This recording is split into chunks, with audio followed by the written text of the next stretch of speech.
Le souverain sacrificateur devait toujours être vêtu de 7 vêtements distincts.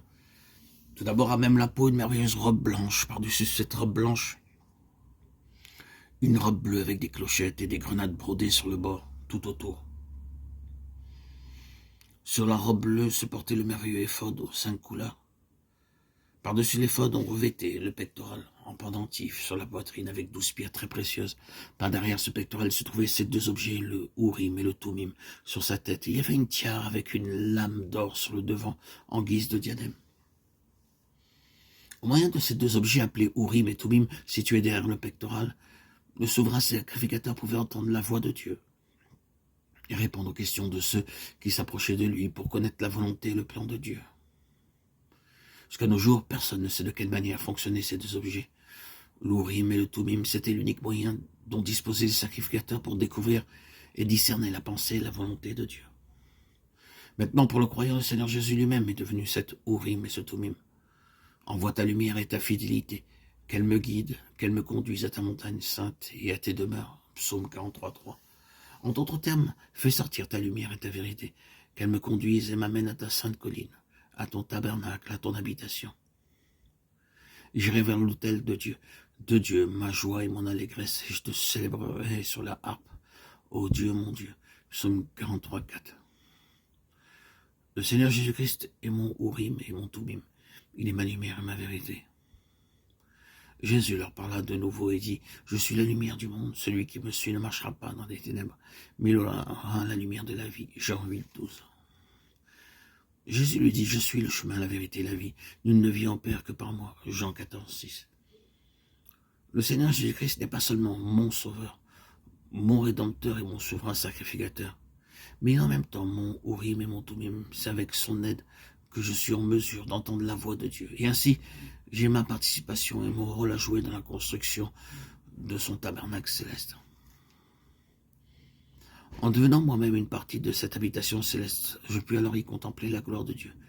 Et je deviens moi-même une partie de cette gloire de Dieu. C'est pourquoi, dans les jours où nous sommes, la gloire de Dieu peut vraiment descendre en nous et sur nous, afin de nous rendre capables d'entendre la voix douce et subtile de Dieu, jour après jour. Mais Christ l'est comme fils sur sa maison, et sa maison c'est nous, pourvu que nous retenions jusqu'à la fin la ferme confiance et l'espérance dont nous nous glorifions. C'est pourquoi, selon ce que dit le Saint-Esprit, aujourd'hui, si vous entendez sa voix, Hébreux 3:6-7. Ma conviction, c'est que chaque croyant peut faire aujourd'hui l'expérience d'entendre la voix de Dieu, de l'entendre descendre à ses oreilles spirituelles, à son ouïe spirituelle, et non charnelle, non terrestre. Tout d'abord, il nous faut être lavé, purifié, épuré, sanctifié par son sang précieux pour pouvoir entendre sa voix de manière audible.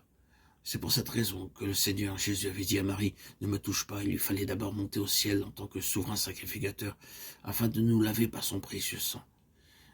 Et maintenant, la pensée de Dieu, sa volonté, son plan, son dessein peuvent être reçus, compris et vus par chaque croyant. Nous, croyants, étant maintenant membres de la maison de Dieu, nous pouvons jouir de la présence de la gloire de Dieu, parce que la demeure ou le lieu d'habitation de Dieu est dans son Église.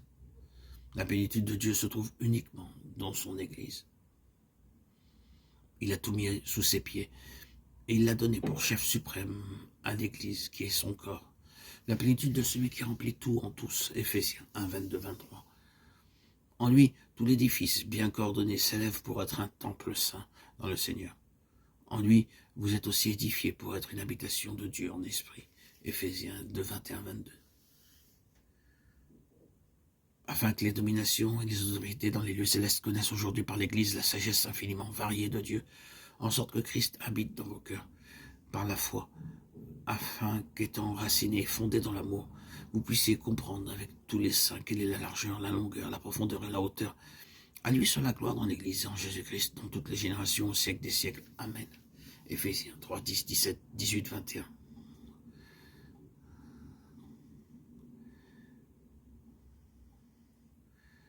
La plénitude de Dieu ne se trouve que dans son Église. Le lieu d'habitation de Dieu, c'est l'Église. Et la sagesse infiniment variée de Dieu ne se manifeste qu'au moyen de l'Église.